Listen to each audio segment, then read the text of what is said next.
அனைவருக்கும் வணக்கம். பிப்ரவரி 2, 2000 ஆண்டு. இது மறக்க முடியாத ஒரு சம்பவம் நடந்தது. இது 3 கல்லூரி மாணவிகள் எரித்து கொல்லப்பட்டாங்க.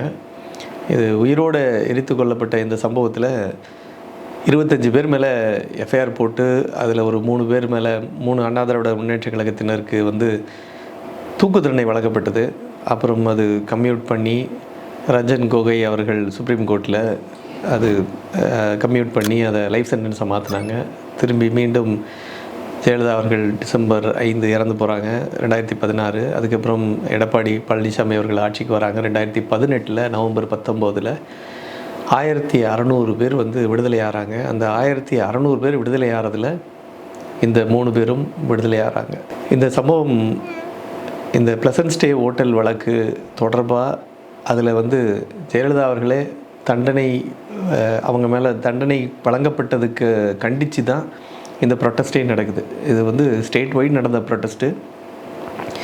அதில் அதாவது தன்னோட லீடர்கிட்ட ஒரு பெரிய அப்ரிசியேஷன் வாங்கணும் அப்படிங்கிறதுக்காக கொஞ்சம் எக்ஸ்ட்ராவாக போய் பண்ண ஒரு விஷயம்தான் இந்த மாதிரியான ஒரு 3 பெண்கள் உயிரோடு எரிக்கப்பட்ட ஒரு சம்பவத்துக்கு காரணமாக அமைந்தது. இந்த பிப்ரவரி 2, 2000 நடந்த இந்த ப்ளசன்ட் ஸ்டே ஹோட்டல் வழக்கில் தான் இந்த தீர்ப்பு வழங்கப்பட்டதுக்கு பின்னணியில் தான் இந்த 3 பேர் கொல்லப்படுறாங்க. இது ஒரு பக்கம் இருக்கும்போதே என்ன இந்த ப்ளசன்ட் ஸ்டே ஹோட்டல் வழக்குன்றதையும் பார்த்துடலாம். ஏன்னா மிட்டல் அப்படின்றவர் 1991 கொடைக்கானலில் ஒரு பில்டிங் கட்டுறாரு, ஒரு ஹோட்டல் ஒன்று கட்டுறாரு. அந்த ஹோட்டல் பேர் தான் ப்ளசன்ட் ஸ்டே. அந்த ஹோட்டல் கட்டும்போது 2 மாடிக்கு பர்மிஷன் வழங்கப்படுது. ஜென்ரலாக இந்த மாதிரி மலை பிரதேசங்கள், இந்த மாதிரி உயரமான ஒரு பகுதிகளில் அவங்க சில ரெஸ்ட்ரிக்ஷன்ஸ் வச்சுருக்காங்க. இந்த மாதிரி அதோட ஸ்திரத்தன்மை எல்லாம் சேஃப்டி ஆஸ்பெக்ட்ஸ் எல்லாம் பார்த்துட்டு இவ்வளோ தான் பர்மிஷன் கொடுக்கப்படும் அப்படின்றதுனால அவங்களுக்கு 2 மாடி கட்டுறதுக்கு பர்மிஷன் வழங்கப்படுது. ஆனால் அதையும் மீறி அவங்க மீண்டும் விண்ணப்பிக்கிறாங்க. அந்த மீண்டும் விண்ணப்பிக்கும்போது மேலும் ஒரு 5 மாடி எனக்கு அடிஷ்னலாக பர்மிஷன் கொடுங்கன்னு கேட்குறாங்க. பர்மிஷன் மறுக்கப்படுது. அதுக்கப்புறம் தான் வழக்கமாக அந்த பிஸ்னஸ்மேனுக்கு அரசியல்வாதிகளோட தொடர்பு வருது. அப்புறம் சசிகலா அவர்களோட, அவங்க ஜெயலலிதா அவர்களோட உயிர் தோழி, அவங்க நெருங்கின ஒரு சில நட்பு வட்டாரத்தில் இருக்கக்கூடிய நபர்களோட நெருக்கம் ஏற்பட்டு அவங்கள அப்ரோச் பண்ணுறாங்க. அப்போ அப்ரோச் பண்ணும்போது தான் அவங்க சொல்கிறாங்க, இந்த மாதிரி பர்மிஷன் கேட்குறாங்களே கொடுக்கலாமா அப்படின்னு கேட்குறாங்க. அப்போது சசிகலா அவர்கள் ஜெயலலிதா அவர்கள்ட்ட, அக்கா அதெல்லாம் கொடுக்கலாம், யாரும் ஒன்றும் பண்ண முடியாது, நம்ம தான் ஆட்சி, நம்ம தான் எல்லாமே, இனிமேல் ஃபுல்லாக நம்ம தான் இருக்க போகிறோம் ஆட்சியில் அப்படின்னு அவங்க ரொம்ப கான்ஃபிடெண்ட்டாக சில விஷயங்கள் சொல்லும்போது அது ஜெயலலிதாவும் அக்செப்ட் பண்ணிக்கிறாங்க.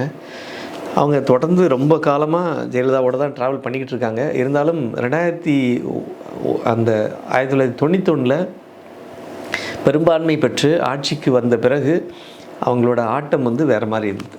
அதாவது ஜெயலலிதா அவர்களோட விஷயமும் இருக்கட்டும், சசிகலா அவர்களோட ஆட்டமும் இருக்கட்டும், பயங்கரமாக இருக்குது. அதனால தான் 96, 2001 காலகட்டத்தில் அவங்க நிறைய வழக்குகளை சந்திக்கிறதுக்கான ஒரு வாய்ப்பாகவும் அமைஞ்சது. அவங்க மேலே டான்சி நிலபேர ஊழல் வழக்கு, சொத்து குவிப்பு வழக்கு, அப்புறம் இந்த ப்ளசன்ட் ஸ்டே ஹோட்டல் வழக்கு, இது மாதிரி நிறைய வழக்குகள் அதிகமாக.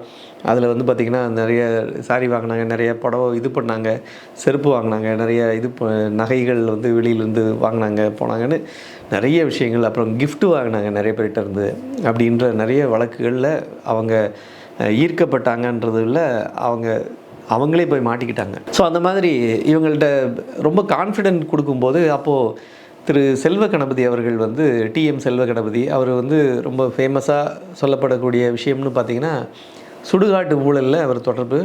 அதில் சுடுகாட்டுக்கு கொட்டகை போடுறதுக்கு நாங்கள் டெண்டர் கொடுக்குறோன்னு சொல்லி அதில் ஒரு பெரிய அமௌண்ட்டை ஆட்டையை போட்டாங்க. அந்த வழக்கு அப்போது டிவிஎஸ்சி விசாரித்து அது மேலே வழக்கு பதிவு செய்யப்பட்டது. டிஎம் செல்வ கணபதி உள்பட நிறைய பேர் மேலே கேஸ் போட்டாங்க. அது மாதிரி இந்த கேஸ்லேயும் என்ன நடக்குதுன்னா, சிரியாக்குன்னு சொல்லி அவர் தான் அந்த செக்ரட்டரியாக இருக்காது, முனிசிபல் அட்மினிஸ்ட்ரேஷன் செக்ரட்டரியாக இருக்கவர் சிரியாக். அவர்கிட்ட சொல்கிறாங்க, அவர் சொல்கிறாரு, ஆமாம் அந்த மாதிரி பர்மிஷன்லாம் கொடுக்கக்கூடாது, கொடுத்தா நாளைக்கு பிரச்சனையாகிடும், அது அப்படி பண்ண வேண்டாம் அப்படின்னு அவர் அட்வைஸ் பண்ணுறாரு. ஆஸ் அ ஐஏஎஸ் ஆஃபீஸராக அவர் ஒரு ஜென்யூனான ஒரு விஷயத்தை ரெவீல் பண்ணுறாரு.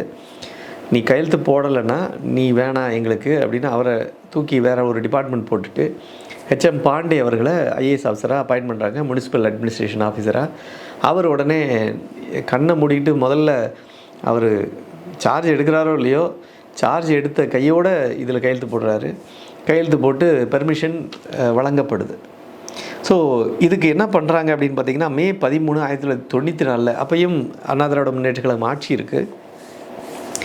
ஆட்சி இருக்கும்போதே கவர்மெண்ட் ஜிஓ ஒன்று போடுறாங்க, நம்பர் 126 அப்படின்னு சொல்லி ஒரு ரிலாக்ஸேஷன் அனௌன்ஸ் பண்ணி, குறிப்பிட்டு இந்த கொடைக்கானல் இந்த பகுதியில் இந்த பர்டிகுலர் பகுதியை மென்ஷன் பண்ணி, இந்த ஏரியாவில் வீடு கட்டுறவங்கலாம் 2 மாடி கட்டுறவங்க 7 மாடி கட்டிக்கலாம் அப்படின்னு ஒரு ரிலாக்ஸேஷன் ஒரு ஜிஓவே இஷ்யூ பண்ணுறாங்க. இந்த இந்த விஷயம் வந்த பிறகு அதுக்கப்புறம் உடனடியாக இவங்க கட்ட ஆரம்பிக்கிறாங்க. ப்ளசன்ட் ஸ்டே ஹோட்டலை பிரம்மாண்டமாக கட்டுறாரு அவர் ராகேஷ் மிட்டல், அவங்க மிட்டல் சகோதரர்கள்லாம் கட்டுறாங்க. இது ஒரு பக்கம் போயிட்டுருக்கு. திராவிட முன்னேற்ற கழகம் நான் நிறைய காணொலியில் சொல்லியிருக்கேன், அவங்களோட மெயின் கோர் கண்டென்ட்டுன்னு பார்த்தீங்கன்னா அவங்களோட ஸ்ட்ராங்கான இருக்கக்கூடிய விஷயம் வந்து லீகலில் செம்ம ஸ்ட்ராங்கு. இப்போ வரைக்கும் இங்கே ஆர்எஸ் பாரதி சாராக இருக்கட்டும், இல்லை வில்சன் சாராக இருக்கட்டும், இல்லை இது மாதிரி நிறைய பேர், அப்போது இவங்க இருக்காங்க கண்ணதாசன் சார், இந்த மாதிரி நிறைய பேர் அதில் பயங்கரமான பெரிய இவங்கெல்லாம் லீகல் எக்ஸ்பர்ட்ஸ் எல்லாம் அங்கே இருக்காங்க, திராவிட முன்னேற்ற கழகத்தில் கூட இருக்காங்க. இது இல்லாமல் நிறைய பேர் வெளியிலேருந்தும் அவங்களுக்கு சப்போர்ட், லீகல் சப்போர்ட் கொடுக்கறதுக்கு நிறைய பேர் இருக்காங்க. ஸோ அப்படி இருக்கும்போது அவங்களோட மெயின் டார்கெட்டே எப்படி இருக்குன்னா, மெயினாக பார்த்திங்கன்னா ஒரு சூழல் வந்து எப்போல்லாம் அவங்க ஆட்சிக்கு வராங்களோ, ஆட்சிக்கு வரும்போதெல்லாம் அவங்களுக்கு வேண்டிய அந்த நபர்கள் எல்லாரும் உள்ளே எப்படியாவது உள்ளே ஸ்லிப்பின் பண்ணி உள்ளே கொண்டு போய் உட்கார வச்சுருவாங்க. எப்படின்னா, ஏதாவது ஒரு ஜட்ஜாவோ இல்லை ஒரு டிஸ்ட்ரிக்ட் ஜட்ஜு, ஏதோ ஒரு ஹைகோர்ட் ஜட்ஜுன்னு ஒரு இடத்துல கொண்டு போய் உட்கார வச்சுருவாங்க. அப்படி இல்லைன்னா அந்த லீகலி அவங்கள ரொம்ப ஸ்ட்ராங்காக கொண்டு போய் ஒரு கட்டத்துக்கு கொண்டு போகும்போது, நாளைக்கு ஒரு இவங்களுக்கு எப்போயாவது ஒரு தேவைன்னு வரும்போது ஆட்டோமேட்டிக்காக அவங்க சுப்ரீம் கோர்ட் ஜட்ஜாவோ இல்லை வேறு மாநிலத்தில் சீஃப் ஜஸ்டிஸாகவோ இருப்பாங்க. இவங்களுக்கு ஏதோ ஒரு ஹெல்ப்போ இல்லை ஒரு சின்ன கிளாரிஃபிகேஷன் ஒன்றா இமீடியட்டாக அவங்கள ரீச் பண்ண முடியும். இது எப்படி அந்த லீகலாக இதில் வெளியில் எப்படி வர்றதுன்ற விஷயங்கள்லாம் அவங்க ஹெல்ப் பண்ணுவாங்க. அந்த காரணங்களுக்காக இவங்க ஆரம்பத்துலேருந்தே இதை பண்ணிக்கிட்டு இருக்காங்க. ஆனால் இந்த விஷயத்தில் ஏடிஎம்கே ரொம்ப வீக்கு. ஜெயலலிதா அவர்கள் அதில் நம்பிக்கையே கிடையாது. ஒரு சில அதிகாரிகளோட சப்போர்ட்டில் மட்டும்தான் அது பில்ட் ஆகி போயிட்டு இருந்தது. அந்த காரணங்களுக்காக கூட நிறைய விஷயங்களில் இவங்க போய் இந்த பொறியில் போய் சிக்கின மாதிரியான சில விஷயங்கள் மாட்டினதுக்கு, லீகலாக போய் மாட்டின விஷயங்களுக்கான காரணங்களும் இதுதான். ஸோ இது ஒரு பக்கம் போயிட்டுருக்கு. அதுக்கப்புறம் பார்த்திங்கன்னா இவங்க எதுக்காக சொல்ல வந்தேன்னா, இந்த ஜிஓவாக போட்டாங்கல்ல, அங்கே தான் மாட்டுறாங்க. இப்போது இந்த ஆர்டராக போடாமல் இது ஒரு ப்ராப்பர் ஜிஓவாக போடும்போது அதில் அந்த முனிசிபல் அட்மினிஸ்ட்ரேஷன் செக்ரட்டரி, சிஎம்லேருந்து எல்லோரும் மாட்டுறாங்க. ஒருவேளை அப்படி போடாமல் இதை ஒரு டெம்பரரியாக அந்த கொடைக்கானலில் இருக்கக்கூடிய அந்த அட்மினிஸ்ட்ரேஷனில் இருக்கக்கூடியவங்க அவங்க மூலமாக ஏதாவது ஒன்று ரிலாக்ஸ் பண்ணி ஏதோ ஒன்று பண்ணியிருந்தாங்கன்னா இந்த விஷயமே வேறு. இதில் ஜெயலலிதா அவர்கள் தலையிட்டிருக்க மாட்டாங்க, அவங்களுக்கு சம்மந்தமே பட்டிருக்க மாட்டாங்க, அவங்க பேரே உள்ளே கொண்டு வந்திருக்க முடியாது. ஸோ இது எல்லாம் வந்து நான் சொன்ன மாதிரி அவங்க ஆர்எஸ் பாரதியாக இருக்கட்டும், இல்லை சண்முக சுந்தரம் சாராக இருக்கட்டும், இந்த மாதிரி டிஎம்கேல இருந்த ரொம்ப ஸ்ட்ராங் அந்த லீகல் டீம் என்ன பண்ணிட்டாங்கன்னா இதெல்லாம் தூக்கி வச்சுருந்தாங்க. 96 அவங்க ஆட்சிக்கு வந்த உடனேவே இதெல்லாம் பாருங்கள், இதை வச்சு க்ளீனாக எடுப்போம் அப்படின்னு சொல்லி ஒவ்வொன்றா பண்ண ஆரம்பித்தாங்க. இப்போ கூட பார்த்திங்கன்னா முக ஸ்டாலின் அவர்கள் தலைமையிலான திமுக அரசு ஆட்சிக்கு வந்து மே 7, 2021 வந்த பிறகு இதே மாதிரியான ஒரு சூழல் தான் நிலவிக்கிட்டு இருக்கு. அதே மாதிரி அவங்களும் இப்பயும் அந்த லீகல் டீம் ஸ்ட்ராங்காக இருக்காங்க. ஒவ்வொரு விஷயம் பண்ணும்போதும், இல்லைனா உண்மையாக சொல்லப்போனால் பிஜேபி தலைவர் அண்ணாமலை அவர்கள் பண்ணக்கூடிய விஷயங்களுக்கு ப்ராப்பராக லீகலாக அவங்களுக்கு கவுண்டர் கொடுக்குற அளவுக்கு ஸ்ட்ராங்காக இருக்கிறதுக்கான காரணம், அவங்க ஸ்ட்ராங்காக இருக்கிறதுனால தான் அவங்களால ஒன்றும் பண்ண முடியாத ஒரு சூழல் நிலவிக்கிட்டு இருக்கு. இல்லைனா எப்போவும் வந்து சசிகலா தலையில் மோடி அவர்கள் தலையை தடவுன மாதிரி ஏதோ ஒன்று நடந்திருக்கும், இங்கேயும் வந்து நடந்திருக்கும், வேறு மாதிரி சிக்கலில் போய் மாட்டிகிட்டு இருந்திருப்பாங்க. ஸோ என்னென்னவோ ட்ரை பண்ணாங்க, அது எல்லாத்துலேருந்தும் அதில் நழுவுற மீன் மாதிரி எஸ்கேப் ஆகி போயிட்டே தான் இருக்காங்க இப்போ வரைக்கும். அதுக்கான காரணங்களும் அந்த லீகல் சப்போர்ட்டு நல்ல ஸ்ட்ராங்காக இருக்கிறதும் ஒரு முக்கியமான காரணம் அப்படின்னு நான் பார்க்குறேன். அதே இதில் இந்த சம்பவத்தில் இந்த மாதிரி ஜீவோவாக இவங்க போட்டது தான் இவங்களுக்கு அந்த அண்ணா திராவிட முன்னேற்றக் கழகம் ஜெயலலிதா அவர்களுக்கு பெரிய நெகட்டிவாக போன விஷயம். அதை தான் அவங்க தூக்குனாங்க. 96 ஆட்சிக்கு வந்த உடனே திராவிட முன்னேற்றக் கழகம், தமிழ் மாநில காங்கிரஸ்னு புதிய ஒரு அமைப்பு ஒன்று உருவானது. அந்த கட்சி உருவானது. தமிழ் மாநில காங்கிரஸ் ஜி.கே. மூப்பனார் அவர்கள் தலைமையில் புதிய காங்கிரஸ்லேருந்து பிரிஞ்சு ஆரம்பித்தாங்க. எப்படி காங்கிரஸ்லேருந்து பிரிஞ்சு திரிணாமுல் காங்கிரஸ் ஆரம்பித்தாங்களோ அது மாதிரி இங்கேயும் தமிழ் மாநில காங்கிரஸ் உதயமானது. அப்புறம் அந்த டைமில் தான் அந்த அண்ணாமலை படம் ரிலீஸ் ஆச்சு. அவங்க ரஜினி அவர்களை வந்து ஸ்பென்சர்கிட்ட சிக்னலில் பிளாக் பண்ணி அவங்கள வந்து வேறு வலுக்கட்டாயமாக அவர் வேறு வழி இல்லாமல் இறங்கி நடந்து போகக்கூடிய ஒரு சூழல், மக்களே வந்து ஒரே பெருந்திரளாகி டிராஃபிக் ஜாம் ஆகிற சூழல் வரும்போது வேறு வழியே இல்லாமல் சரி ஓகேன்னு அனுப்பிவிட்டாங்க. அப்போது சுரேஷ் கிருஷ்ணாவோட அந்த படத்தில் நிறைய டைலாக், அந்த அண்ணாமலை படமாக இருக்கட்டும் இல்லை மன்னன் படமாக இருக்கட்டும், அந்த டைலாகெல்லாம் ரொம்ப அரசியல் டைலாக்ஸ் எல்லாம் நிறைய வர ஆரம்பிச்சிது. அவரும் அரசியல் ரீதியான சில சப்போர்ட்டையும் வழங்கினார். சப்போர்ட் கொடுத்த உடனேவே மொத்தமாக ஒயிட் வாஷ் ஆகி இந்த பக்கம் வந்துட்டாங்க. முழுக்க திராவிட முன்னேற்றக் கழகம், தமிழ் மாநில காங்கிரஸ் ரெண்டு பேரும் சேர்ந்து இப்போது வந்து ஆட்சி அமைச்சாங்க. பட் திமுக தான் ஆட்சியில் இருந்தது, அவங்க கூட்டணியில் இருந்தாங்க தமிழ் மாநில காங்கிரஸ். இது ஒரு பக்கம் ஆரம்பித்து போகும்போது அவங்களோட மெயின் அஜெண்டா என்னவாச்சுன்னா, இந்த மாதிரி இவங்க பண்ண தவறுகளெல்லாம் சுட்டி காட்டி மக்கள் மத்தியில் இனிமேல் ஜெயலலிதாவுக்கு மேலே இருந்த மரியாதை மதிப்பு எல்லாத்தையும் குறைக்கணுன்ற ஒரு இன்டென்ஷனில் தான் அந்த அவங்க புடவைகள்லாம் டிஸ்பிளே பண்ணி காட்டினது. பாருங்கள் இவ்வளோ மக்களே, இவ்வளோ பாருங்கள், இவ்வளோ ஒரு பெண்மணிக்கு இவ்வளோ செருப்பு தேவையா, இவ்வளோ புடவை தேவையா, இவ்வளோ விஷயம் வச்சுருக்காங்க பாருங்கள் அப்படின்னு டிஸ்பிளே பண்ணது. ஏன்னா இந்த மாதிரி டிவிஎஸ்சி இது வரைக்கும் எங்கேயுமே எந்த கேஸ்லேயுமே டிஸ்பிளே பண்ணதில்லை.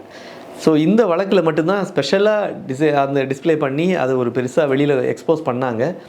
பட் அது கொஞ்சம் நெகட்டிவ் தான் ஆச்சு, உண்மை தான், அது இல்லைன்னு சொல்லலை. ஆனாலும் மீண்டும் வந்தாங்க 2001 மீண்டும் அண்ணா திராவிட முன்னேற்றக் கழகம் ஆட்சிக்கு வந்தது. ஆனாலும் பார்த்திங்கன்னா இந்த நிறைய வழக்குகள் அவங்க மேலே வரிசையாக போடப்பட்ட அந்த வழக்குகளில் வரிசையாக அவங்க ஃபேஸ் பண்ண ஆரம்பித்தாங்க. டான்சி நிலபேர வழக்கில் மாட்டினாங்க. அதுக்கப்புறம் இந்த ப்ளசன்ட் ஸ்டே ஹோட்டல் வழக்கில் க்ளீனாக அவங்க வந்து சிக்க வைக்கப்பட்டாங்க. சொத்து குவிப்பு வழக்கு போடப்பட்டது. இந்த மாதிரி நிறைய விஷயங்கள் அவங்க மேலே தொடர்ந்து வழக்குகளாக ஃபேஸ் பண்ணிட்டு இருந்தாங்க. அப்போ ப்ளசன்ட் ஸ்டே ஹோட்டல் வழக்கில் என்ன நடக்குதுன்னா, இந்த மாதிரி தொடர்ந்து சில அந்த விசாரணைகள் எல்லாமே போயிட்டே இருக்கும்போதே February 2 2000 அவங்களுக்கு ஜெயலலிதாவுக்கு எதிராக தீர்ப்பு வழங்கப்படுது. ஸ்பெஷல் கோர்ட்டு தீர்ப்பு வழங்கிடுச்சாங்க. தீர்ப்பு வழங்கிட்டாங்கன்னு கேள்விப்பட்டோடனே இவங்க அப்புறம் ஆட்சியில் இருக்க முடியாது, அதாவது திரும்பி ஆட்சிக்கு வர முடியாது. இவங்க திரும்பி அந்த தண்டனையை ஏற்றுக்கிட்டு உள்ளே போயிட்டாங்கன்னா மீண்டும் அந்த 5 வருஷத்துக்கு இவங்க எலெக்ஷனில் நிற்க முடியாதுன்ற மாதிரியான ஒரு சூழல் உருவானதுனால மக்கள் வந்து ஆதரவாளர்கள் எல்லாரும் கொந்தளித்து போராட்டம் பண்ண ஆரம்பித்தாங்க. அப்படி ஒரு போராட்டம் தான் வெடித்தது தான் தருமபுரியில் நடந்த இன்சிடெண்ட். இதில் பார்த்திங்கன்னா அந்த கோயம்புத்தூர் அக்ரிகல்ச்சர் காலேஜில் படிக்கக்கூடிய மாணவர்கள் மாணவிகள் 2 பஸ்ஸில் ஒரு ஃபீல்டு ட்ரிப்பு போகிறாங்க. ஜென்ரலாக இது வந்து இந்த மாதிரி அக்ரிகல்ச்சர் யூனிவர்சிட்டியை பொறுத்த வரைக்கும் அவங்க ஃபீல்டு ட்ரிப் போய், ஏன்னா கல்லூரிக்குள்ளேயே அதை படிக்க முடியாது, நிறைய ஃபீல்டில் போய் பார்த்து இது இப்படி தான் இந்த மாதிரியான தாவரங்கள் இப்படி வளர்க்கணும் அப்படின்ற நிறைய விஷயங்களை அவங்கள ப்ராக்டிக்கலாக பார்த்து தான் கற்றுப்பாங்க. அது மாதிரி ஒரு 2 பேட்சாக போகிறாங்க. ஆண்கள் தனியாக, பெண்கள் தனியாக போகிறாங்க. அதில் பெண்கள் ஆண்கள் தனியாக போகும்போது அவங்களுக்கு தனியாக ஒரு பஸ்ஸில் வராங்க. பெண்கள் வந்து ஒரு 44 பேர் ஒரு பஸ்லையும். அந்த பஸ்ஸில் ஒரு 2 டீச்சர் வராங்க. அகிலான்னு ஒரு டீச்சர், லதான்னு ஒரு டீச்சர், 2 பேரும் அவங்களுக்கு சப்போர்ட் பண்ணி கூட வராங்க. ஸோ இது ஒரு பக்கம். இப்போ நார்மலாக அந்த பஸ்ஸிலலாம் பார்த்தீங்கன்னா முன்னாடி இருந்த பஸ், இப்போ எனக்கு தெரிஞ்சு எல்லாமே ஃப்ரண்ட்டு டோர் மட்டும்தான் பஸ் இருக்குது, அந்த பேக் டோர் கிடையாது இப்போ இருக்க பஸ்ஸுகள்லாம். அந்த காலகட்டங்களில் அந்த தமிழ்நாடு டிஎன்ஏயூவில் உள்ள அக்ரிகல்ச்சர் யூனிவர்சிட்டியில் இருக்கக்கூடிய அந்த பஸ்ஸில் வந்து 2 பக்கம் டோர் இருக்கும். ஸோ அந்த டோர் வந்து அதை க்ளோஸ் டோர் பண்ணி ஓப்பனாக இருக்காது. இப்போ நம்ம பஸ் மாதிரி இருக்காது, க்ளோஸ்ட் டோரோடு இருக்கும். அந்த பஸ்ஸில் அந்த எல்லோ கலர் பஸ்ஸு இன்றைக்கும் நீங்கள் கூகுள் பண்ணிங்கன்னா அந்த பஸ் எரியிற ஃபோட்டோ எல்லாமே பார்க்கலாம். அந்த பஸ்ஸில் அவங்க போயிட்டு உடனடியாக அந்த February 2 காலையில் 10 மணிக்கு கிளம்புறாங்க. இமீடியட்டாக ஒரு 9 மணி வாக்கில் கிளம்பிட்டாங்க. இந்த மாதிரி ஜட்ஜ்மெண்ட் ஆக போகுது, நெகட்டிவாக ஏதோ வருது அப்படின்னு கேள்விப்பட்டோடனே அங்கே தருமபுரியிலேருந்து நேராக கிளம்பி வந்து கோயம்புத்தூர் பார்த்து வராங்க. அவங்க ரஷ் பண்ணி வரும்போதே இவங்களுக்கு என்ன கிடைக்குதுன்னா, தகவல் ஜெயலலிதா அவர்களுக்கு எதிராக தீர்ப்பு வழங்கப்பட்டதுன்னொடனே எல்லா பக்கமும் போராட்டம் நடக்குது. இவங்களுக்கு சொல்லப்படக்கூடிய தகவல் நீங்கள் பத்திரமா வந்துருங்க, முடிஞ்ச வரைக்கும் அங்கே இருக்காதீங்கன்ற மாதிரி சொல்லிட்டாங்க. ஸோ அங்கேருந்து கிளம்பி வராங்க. வந்துக்கிட்டே இருக்கும்போதே அங்கங்கே மரத்தை வெட்டி போடுறாங்க, டயரை கொளுத்தி ரோட்டில் போட்டிருக்காங்க, கல் கொண்டு போய் போட்டிருக்காங்க, பஸ்ஸு எதுவும் மூவ் பண்ண முடியாத அளவுக்கு பயங்கர கெடுபிடி நடக்குது. இது ஒரு பக்கம் போயிட்டே இருக்கும்போதே ஒரு டெசிஷன் எடுக்கிறாங்க. அந்த டிரைவர்கிட்ட கேட்குறாங்க, இருக்கக்கூடிய போலீஸ்லாம் நின்று டைவர்ட் பண்ணிகிட்டு இருக்காங்க நிறைய பேரை. அப்போது நீங்கள் ஏன் வந்தீங்க, ஸ்டூடெண்ட்ஸ் இருக்கீங்களா, சரி போங்க, நீங்கள் என்ன பண்ணுங்கள், நேராக கலெக்டர் ஆஃபீஸ்க்கு போயிருங்க, அதுதான் சேஃப் உங்களுக்கு. இந்த கலவரம் முடிஞ்ச பிறகு நீங்கள் ஊருக்கு அப்புறம் கிளம்பி போங்க, இப்போதைக்கு போகாதீங்க, ஏன்னா ரோடு பூரா அங்கங்கே வந்து டைவர்ட் பண்ணி தான் நீங்கள் போயாகணும், அப்படி போகும்போது மாட்டிப்பீங்க அப்படின்னு அவங்க அட்வைஸ் பண்ணுறாங்க. அதே மாதிரி அவங்க உடனடியாக அந்த பஸ்ஸில் இதில் என்ன ஆகுதுன்னா, அந்த ஆண்கள் போன பஸ்ஸு தனியாக பிரிஞ்சு அவங்க ஒரு பக்கம் போயிட்டாங்க, இவங்க ஒரு பக்கம் மாட்டிக்கிட்டாங்க. ஸோ அப்படி மாட்டினதுனால இவங்க வேறு வழி இல்லாமல் அவங்க கலெக்டர் ஆஃபீஸ் போகிறதுக்கான ஏற்பாடுகள் பண்ணி, இப்போ மாதிரி கூகுள் இதெல்லாம் போடல, கூகுள் மேப்லாம் போட்டு போகல, அவங்க என்ன பண்ணாங்கன்னா நேரடியாக அங்கே கேட்டு போகிறாங்க. அப்படி போயிட்டுருக்கும்போது இலக்கியம்பட்டின்ற ஒரு இடம் அந்த பகுதியில் தருமபுரி பக்கத்தில் வரும்போது தான் அங்கே வந்து இந்த அண்ணா திராவிட முன்னேற்ற கழகத்தை சேர்ந்த அதில் வந்து ஏற்கனவே பார்த்திங்கன்னா டிகே ராஜேந்திரன் அவர் கோஆப்ரேட்டிவ் மில்க் சொசைட்டியில் அவர் ஒரு பொறுப்பில் இருந்தார். அதே மாதிரி முன்னாள் பஞ்சாயத்து தலைவராக இருந்த முனியப்பன் அப்படின்றவர், அப்புறம் எம்ஜிஆர் மன்றம் அப்படின்றது ஒரு அமைப்பு, அது ஒரு எம்ஜிஆர் மன்றத்தில் பொறுப்பில் இருந்த மது என்ற ரவீந்திரன் ஒருத்தர், அதே மாதிரி இலக்கியம்பட்டி தர்மபுரி அந்த பகுதியை சேர்ந்த ஒன்றிய செயலாளர் டிகே ராஜேந்திரன், அப்புறம் முன்னாள் செயலாளர் தருமபுரி அந்த இதே ஏடிஎம்கே மாவட்ட அந்த ஒன்றிய செயலாளராக இருந்தவர் நெடுஞ்செழியன், இவங்க டீமோடு சேர்ந்து ஒரு 25 பேர் வராங்க. வந்து இந்த பஸ்ஸு ஒரு இடத்துல வரும்போது வண்டியை பிளாக் பண்ணி கல்லை கொண்டு எறிகிறாங்க. அப்போது எரியும் போது இவங்களால் என்ன பண்ணன்னு தெரியல, ரெஸ்பாண்ட் பண்ணல. எல்லாம் ஸ்டூடெண்ட்ஸ் அப்படின்னோடனே இருங்க நாங்களாம் இது பண்ணிடுறோம், எப்படி எங்கள் அம்மாவை இது பண்ணிட்டாங்க, தீர்ப்பு வழங்கிட்டாங்க, நீங்கள் என்ன வெளியில் போகிறீங்க அப்படின்னு சொல்லி கோஷம் போட்டுக்கிட்டே வந்து ஒரு கும்பல் என்ன பண்ணுதுன்னா, பக்கத்தில் இருந்த ஒரு மெக்கானிக் ஷாப் ஒன்று இருக்குது, அங்கேருந்து கொஞ்சம் ஃபியூவலெல்லாம் எடுத்துகிட்டு வந்து அதில் ஒரு இது மாதிரி பந்தம் மாதிரி ரெடி பண்ணி அதை பற்றி அதை தீ வச்சுட்டு என்ன பண்ணுறாங்கன்னா அந்த டோரில் தூக்கி போட்டுடுறாங்க. ஸோ இந்த டோரில் போட்ட உடனே என்ன ஆகுதுன்னா, ஃப்ரண்ட் டோரில் கிட்ட போட்டோடனே ஃப்ரண்ட் டோர் தீ பிடிச்சி எரிய ஆரம்பிச்சிருது. இந்த ஃப்ரண்ட் டோர் எரிய ஆரம்பிச்சிருச்சு. இப்போ உள்ளே இருக்கக்கூடிய அந்த பஸ் டிரைவர் என்ன பண்ணுறாரு, வலது பக்கமாக அவர் அந்த டோரை ஓப்பன் பண்ணி அவர் அங்கேருந்து குதிக்கிறாரு. மற்ற அந்த சீட்டில் இருக்கக்கூடிய மாணவிகளாக உட்காந்துருக்கிறதுனால, இப்போ ஸ்டூடெண்ட்ஸ் பசங்களாக இருந்தாங்கன்னா உள்ளே ஜம்ப் பண்ணி ஒரு மாதிரி வெளியில் ஸ்னீக் பண்ணி வெளியில் வந்திருப்பாங்க. பெண்கள் அப்படிங்கனால அவங்க உடை ஒரு சிலர் சாரீ போட்டிருக்காங்க, அப்படிங்கும்போது அவங்களால அதை அவ்வளோ ஃப்ரீயாக இறங்க முடியாத ஒரு சூழல்னால எல்லாரும் என்ன எதிர்பார்க்குறாங்கன்னா, நேரடியாக போய் அந்த டோர் வழியாக இறங்கிறதுக்கான முயற்சியை ஈடுபடுறாங்க. ஃப்ரண்ட் டோரு தீப்பிடிச்சிருச்சு. அந்த டோருக்கு முன்னாடி இருந்தவங்க எல்லாரும் டிரைவர் கூடவே சேர்ந்து அந்த டோர் வழியாக வெளியில் குதிக்கிறாங்க. வெளியில் அந்த டிரைவர் சைடில் குதிச்சு கீழே இறங்குறாங்க. இங்கே பின்னாடி இருக்கக்கூடிய நபர்கள் அந்த ஸ்டூடெண்ட்ஸ் எல்லாம் முன்னாடி போய் அவங்களால அந்த தீயை தாண்டி போய் அவங்க குதிக்க முடியல. அந்த சூழலில் என்ன நடக்குதுன்னா, இதை பார்த்துட்டு இருந்த ஒரு சிலர் தீ பிடிச்சிருச்சு அப்படின்னு தெரிஞ்ச உடனே பின்பக்கமாக போய் அந்த லதா அண்ட் அகிலா அந்த 2 லெக்சரர்ஸும் என்ன பண்ணுறாங்கன்னா அந்த டோரை திறக்க ட்ரை பண்ணுறாங்க. பின் டோர் வந்து லாக் ஆகி அது சாவி யாருக்கிட்டேயோ மிஸ் ஆகிடுச்சு, எங்கேயோ மிஸ்பிளேஸ் ஆகிடுச்சு. ஸோ அதனால் என்ன நடக்குதுன்னா, பின் டோர் லாக், இப்போ பின் டோரும் மாட்டிக்கிட்டாங்க. இப்போ தப்பிக்க வழி இல்லை, ஜன்னல் வழியாக தான் குதிச்சாகணும். இதை பார்த்துட்டு இருந்த அந்த கிராமத்தில் இருந்த அந்த மெக்கானிக் ஷாப்பு பக்கத்தில் இருந்த கடைகள் இருந்தவங்கலாம் ஓடி வந்து அந்த பின் கண்ணாடியை அடித்து உடைக்கிறாங்க. அந்த ஆட்டோ டிரைவர், அப்புறம் ஒரு பஸ்ஸு டிரைவர் ஒருத்தர், அவர் வந்து சலீம் பாஷா அப்படின்னு சொல்லி ஒருத்தர், அவர் ஹொசூர் போன பஸ் டிரைவர், அவங்கெல்லாம் ஓடி வந்து பின்னாடி கண்ணாடியை உடச்சி அதை நொறுக்கிடுறாங்க. அதுக்கப்புறம் பின்புறமாக அவங்க மாணவிகள் எல்லாரும் வெளியில் ஜம்ப் பண்ணி வெளியில் அவங்கள வந்து ரெஸ்கியூ பண்ணுறாங்க. இது ஒரு பக்கம் ரெஸ்கியூ போய்கிட்டே இருக்குது. ஆல்மோஸ்ட் 44 மாணவிகளில் 2 டீச்சர் இறங்கிட்டாங்க, 41 மாணவிகள் இறங்கிட்டாங்க. இந்த 3 பேர் மட்டும் அங்கே இருந்தவங்க. அதுலேருந்து அவங்க வெளியில் வர்றதுக்கு முன்னாடி இந்த தீ என்ன ஆகுதுன்னா, இந்த ஃப்ரண்ட் டோரில் இருந்த தீ மெதுவாக பரவி அப்படியே வந்து பின்டோருக்கு வந்து மொத்த பஸ்ஸும் எரிய ஆரம்பிச்சிருச்சு. ஸோ இப்போ என்ன ஆகுதுன்னா, இவங்களுக்கு அந்த அனல் ஜுவாலைக்குள்ளே மாட்டிக்கிட்டே இருக்கும்போது அப்புறம் இந்த தீ ஜுவாலை நேராக பஸ்ஸு சீட்டலும் தீ பிடிச்சி எரிய ஆரம்பித்த உடனே அவங்க ஒரு தீவு மாதிரி நடுவில் மாட்டிக்கிட்டாங்க. சுற்றிலும் பஸ்ஸில் தீ பிடிச்சி எரிய ஆரம்பிச்சு. இந்த பொண்ணுங்களால் தீயை மீறி வெளியில் போய் அங்கே ஜம்ப் பண்ணி குதிக்க முடியல. ஸோ உள்ளே மாட்டினவங்க 3 பேரும் எரிஞ்சு காப்பாற்றுங்க காப்பாற்றுங்கன்னு அவங்க அலற சத்தத்தோடையே எரிஞ்சு இறந்து போகிறாங்க. இந்த சம்பவத்தில் ஈடுபட்டதில் விக்டிமானது வந்து பார்த்திங்கன்னா ஹேமலதா அப்படின்னு சென்னையை சேர்ந்த பெண்ணு, அப்புறம் காயத்ரின்னு விருதாச்சலத்தை சேர்ந்தவங்க, அப்புறம் கோகிலவாணின்னு நாமக்கல்லை சேர்ந்தவங்க.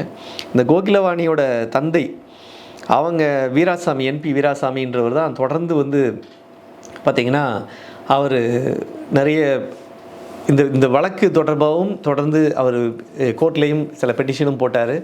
இந்த கோகிலவாணி, அப்புறம் அந்த இவங்க காயத்ரி, அப்புறம் அந்த ஹேமலதா, இவங்க 3 பேரும் எல்லாருமே வந்து 3 பேரும் அவங்க எல்லாரும் கண்ணு முன்னாடியும் எரிந்து இறந்து போனாங்க. இந்த சம்பவம் மறுநாள் எல்லா பேப்பர்லேயும் பெரிய ஃப்ளாஷ் ஆகி ஒரு வழியாக ஆயிடுச்சு.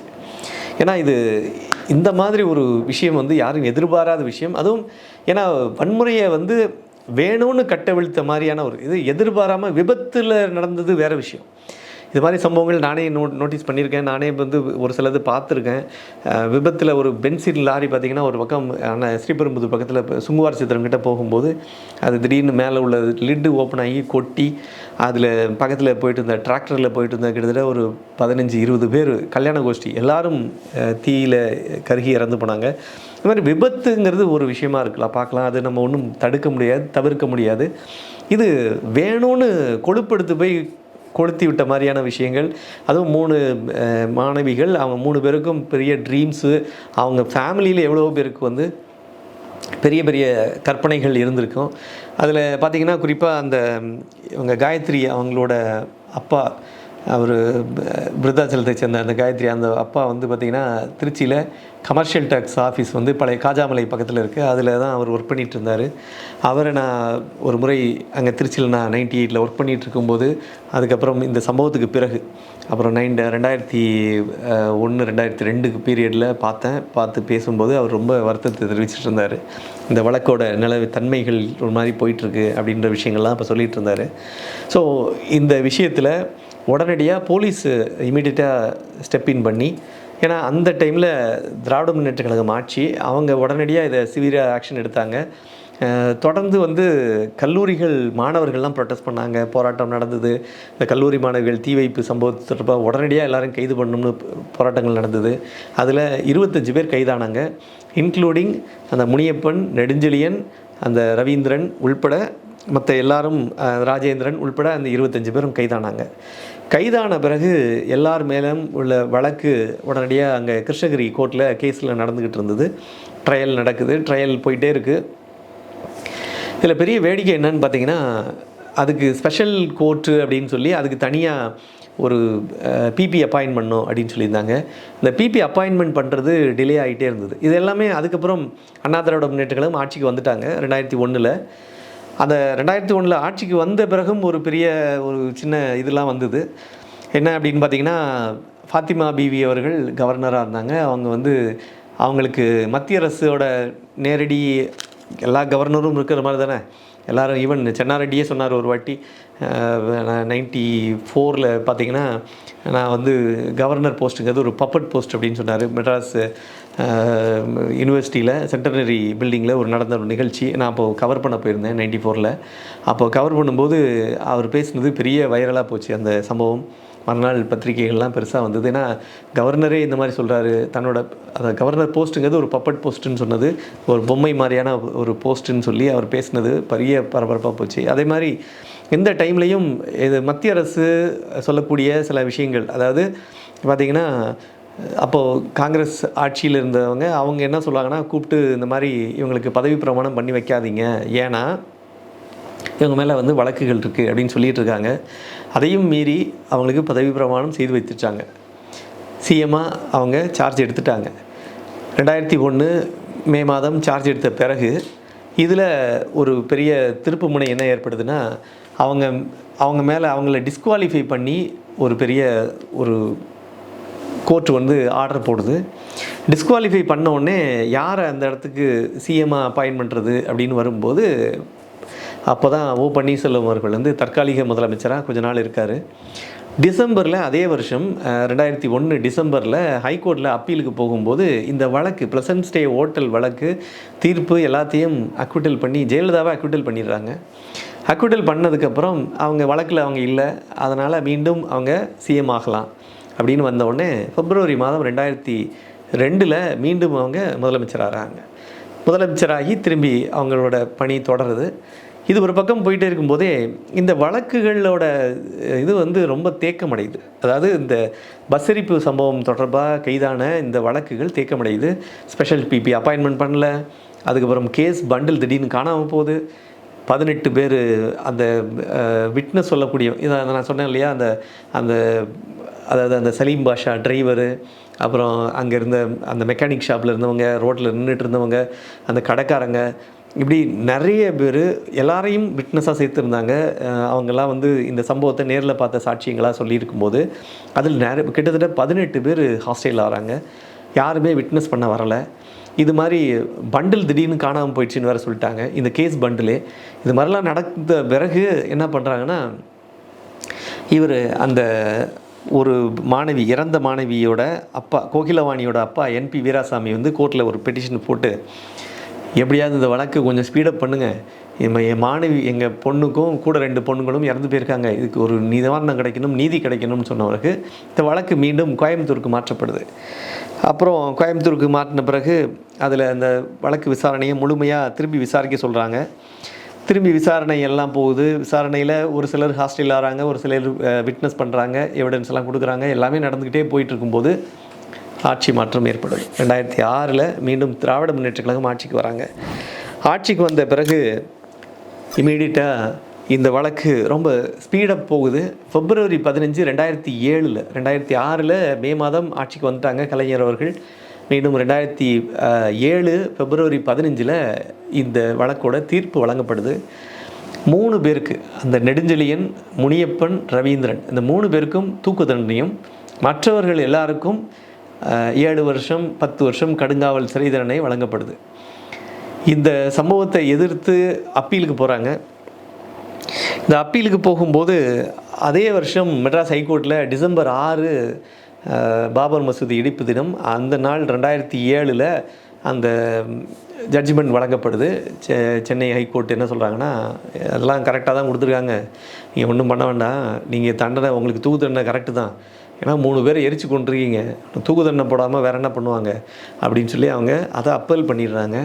திரும்பி இவங்க என்ன பண்ணுறாங்கன்னா, மீண்டும் இதை சுப்ரீம் கோர்ட்டுக்கு அப்பீலுக்கு போகிறாங்க. இந்த தூக்கு தண்டனையை எதிர்த்து எங்களுக்கு தூக்கு தண்டனையை ரத்து பண்ணணும், நாங்கள் எதேச்சியாக நடந்தது, எங்களுக்கு இதுக்கு சம்மந்தம் இல்லை, அது ஒரு விபத்து அப்படின்னு நாங்கள் வேணும்னு தீ வச்சு எரித்து அவங்கள சாகடித்த மாதிரி சொல்கிறாங்க. இது கொலையெல்லாம் கிடையாது, இது ஒரு விபத்துன்ற மாதிரி அவங்க சொல்கிறாங்க. ஆனாலும் சுப்ரீம் கோர்ட்டும் இவங்க சொன்ன வாதங்கள் எதையுமே ஏற்றுக்கல. ஆகஸ்ட் 30, 2010 இந்த 3 பேருக்கும் தூக்கு தண்டனையை மறுபடியும் உறுதிப்படுத்திடுறாங்க. மீதி உள்ளவங்களுக்கு லைஃப் சென்டென்ஸ் கொடுத்து அவங்களுக்கு மற்ற 7 ஆண்டு கடுங்காவல் சிறை தண்டனை, 10 ஆண்டு சிறை தண்டனைகள் கொடுக்கப்பட்டதையும் உறுதிப்படுத்திடுறாங்க. இது ஒரு பக்கம் போயிட்டே இருக்கும்போது எல்லாரும் சிறைக்குள்ளே தொடர்ந்து இருக்காங்க. இதுக்கிடையில் இந்த வழக்கிலேயே பார்த்திங்கன்னா இவங்களை விடுதலை பண்ணக்கூடாது அப்படின்னு சொல்லி ஜனதா கட்சியில் சேர்ந்த சுப்பிரமணிய சுவாமி ஆல்சோ வந்து என்ன பண்ணுறாருன்னா, சுப்ரீம் கோர்ட்டில் ஒரு பெட்டிஷனை போட்டு இவங்களை வெளியில் விடக்கூடாது, இவங்க சமூக விரோதிகள்ன்ற அளவுக்கு ஒரு பில்டப்போட ஒரு பெட்டிஷன்லாம் போட்டு அதையும் இன்சிஸ்ட் பண்ணுறாரு. சுப்ரீம் கோர்ட்டில் மீண்டும் அந்த ஒரு ரெவியூ பெட்டிஷன் ஒன்று போடுறாங்க. அந்த ரெவியூ பெட்டிஷன் போட்டு அதில் என்ன பண்ணுறாங்க அப்படின்னா, மார்ச் மாதம் 11 2016 அந்த டைமில் இந்த ரெவியூ பெட்டிஷனை பார்த்துட்டு எடுத்து அது மூலமாக இவங்களுக்கு ரெவியூ பண்ணி என்ன பண்ணுறாங்கன்னா, அவங்களுக்கு தூக்கு தண்டனையை ஆயுள் தண்டனையாக குறைக்கிறாங்க. இந்த டைமில் 2016 தான் மீண்டும் எலெக்ஷன் நடக்குது. அந்த எலெக்ஷனில் தான் ஜெயலலிதா அவர்கள் மீண்டும் தேர்ந்தெடுக்கப்படுறாங்க, முதலமைச்சர் ஆகிறாங்க. அந்த வருஷம் டிசம்பர் 5 தான் அவங்க இறந்து போகிறாங்க, 2016. ஸோ இதுக்கு அப்புறம் என்ன நடக்குதுன்னா, 2016க்கு பிறகு இதில் ரொம்ப முழு வீச்சில் அண்ணா திராவிட முன்னேற்ற கழகத்தை சேர்ந்த அண்ணா எடப்பாடி பழனிசாமி அவர்கள் என்ன பண்ணுறாங்கன்னா, இதில் எப்படியாவது இவங்க 3 பேரை வெளியில் கொண்டு வரணும், இவங்க கட்சி நிர்வாகிகள், இவங்களை நம்ம பாதுகாக்கணும் அப்படின்றதுக்காக நிறைய முயற்சிகள் எடுக்கப்படுது. அப்போது பன்வாரிலால் புரோஹித் அவர்களுக்கு லெட்டர் எழுதுகிறாங்க, பெட்டிஷன் போடுறாங்க, ரிவ்யூ பண்ணி இவங்களை விடுதலை பண்ணணும், இவங்க மேலே தப்பு இல்லை அப்படின்ற மாதிரி நிறைய விஷயங்கள் சொல்லப்படுது. 2 வாட்டி ரிஜெக்ட் பண்ணிடுறாரு. அதுக்கப்புறம் வேறு வழி இல்லாமல் சில ப்ரெஷர்னால் அப்புறம் அவங்களுக்கு 2018 நவம்பர் 19 இவங்களை விடுதலை பண்ணுறதுக்கு அப்ரூவ் பண்ணுறாங்க. அதுக்காக சில விதிகளெல்லாம் தளர்த்தி சில விஷயங்கள்லாம் பண்ணாங்க. அந்த விதிகளை தளர்த்தும் போது என்ன ஆச்சுன்னா, இவங்களோட சேர்ந்து இந்த பூவோடு சேர்ந்து நாரும் மணப்பது போலன்னு சொல்லுவாங்க, அது மாதிரி இந்த 3 பேர் ரிலீஸ் பண்ணுறதுக்காக தளர்த்தப்பட்ட விதியில் படி கிட்டத்தட்ட இதுக்கு ஈக்குவலான்னு பார்த்தீங்கன்னா ஒரு 1600 பேர் இவங்களோட சேர்த்து எல்லாரையும் ரிலீஸ் பண்ணால் தான் இவங்களையும் ரிலீஸ் பண்ண முடியும்ன்ற ஒரு சூழல் வருது. பரவாயில்ல அப்படின்னு எடப்பாடி பழனிசாமி அவங்க அரசு என்ன பண்ணுறாங்கன்னா, எங்கள் 3 பேர், எங்கள் கட்சி நிர்வாகிகள் 3 பேரை ரிலீஸ் பண்ணுறதுக்காக கூட 1597 பேரை சேர்த்து ரிலீஸ் பண்ணுறோன்னு சொல்லி 1600 பேர் மொத்தமாக ரிலீஸ் பண்ணுறாங்க. நவம்பர் 19, 2018 மொத்தமாக வெளியில் வந்துட்டாங்க. இது இங்கே மட்டும் கிடையாது. இதே மாதிரியான ஒரு சம்பவம் பார்த்திங்கன்னா, லீலாவதி அவர்கள் கொலை செய்யப்பட்ட போதும் கூட அப்போது அதே மாதிரி திராவிட முன்னேற்ற கழகத்தை சேர்ந்த பகுதி செயலாளர் உட்பட நிறைய பேர் கைது செய்யப்பட்டிருந்தாங்க. லீலாவதி ஒரு கவுன்சிலர், கார்ப்பரேஷன் கவுன்சிலராக மதுரையில் இருந்தவங்க. அவங்க கட்சி திடீர்னு கம்யூனிஸ்ட் கட்சியிலேருந்து அவங்க பாப்புலர் ஆகிறாங்க அப்படின்னு வரும்போதும் அவங்களால சில பிஸ்னஸ் அடி வாங்குதுன்னு சொல்லி அந்த டைமில் முத்துராமலிங்கம் உள்பட ஒரு சிலர் அவங்கள கொலை பண்ணுறாங்க.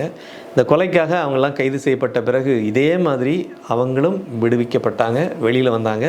அதுக்கு திராவிட முன்னேற்ற கழகம் முழு மூச்சில் இறங்கி பண்ணாங்க. சரி, இங்கே திராவிட முன்னேற்ற கழகம் இப்படி பண்ணுறாங்க, அண்ணா திராவிட முன்னேற்ற கழகம் பண்ணான்னு பார்த்தீங்கன்னா, பிஜேபியும் இதே பண்ணாங்க.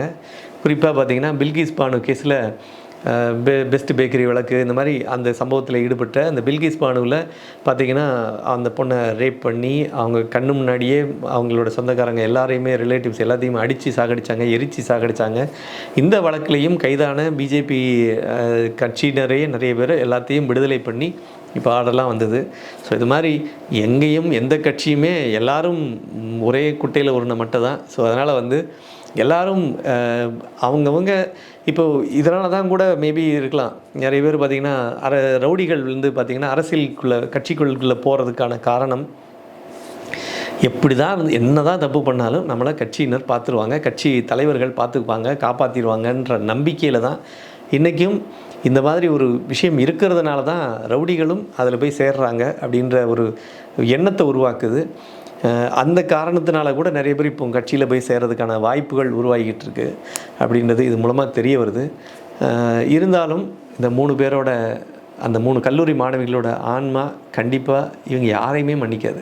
ஏன்னா இவங்க 3 பேர் இறந்த அந்த 3 பேருக்கு நியாயம் கிடச்சிதா அப்படின்னா, தூக்கு தண்டனை கொடுக்கப்பட்டாலும் அது பாதியிலேயே அதெல்லாம் கம்யூட் ஆகி அதுக்கப்புறம் விடுதலையும் ஆகி இப்போ எல்லாம் ஜாலியாக ஊரில் இருக்காங்க. உடம்பு சரியில்லாமல் இருப்பாங்க, எப்படி வயசாக இருக்கும் கண்டிப்பாக. பட் இருந்தாலும் பண்ணின தப்புக்கான தண்டனையை அனுபவிச்சே ஆகணும். இவங்க நம்மளோட இந்தியன் பீனல் கோடில் உள்ள சட்டத்தில் உள்ள ஓட்டைகளை வச்சு பயன்படுத்தி அரசியல்வாதிகளோட பின்புலத்தில் தப்பிச்சு போயிருக்கலாம். கோர்ட் ஆஃப் லா அப்படின்னு சொல்லக்கூடிய, அதாவது கர்மாவிலேருந்து அவங்க தப்பிக்க முடியாது. கண்டிப்பாக அதிலிருந்து அவங்க வெளியில் எஸ்கேப் ஆகி போயிருக்க வாய்ப்பே இல்லை எனக்கு தெரிஞ்சு. மீண்டும் மற்றொரு காணொலியில் சந்திக்கலாம். நன்றி, வணக்கம்.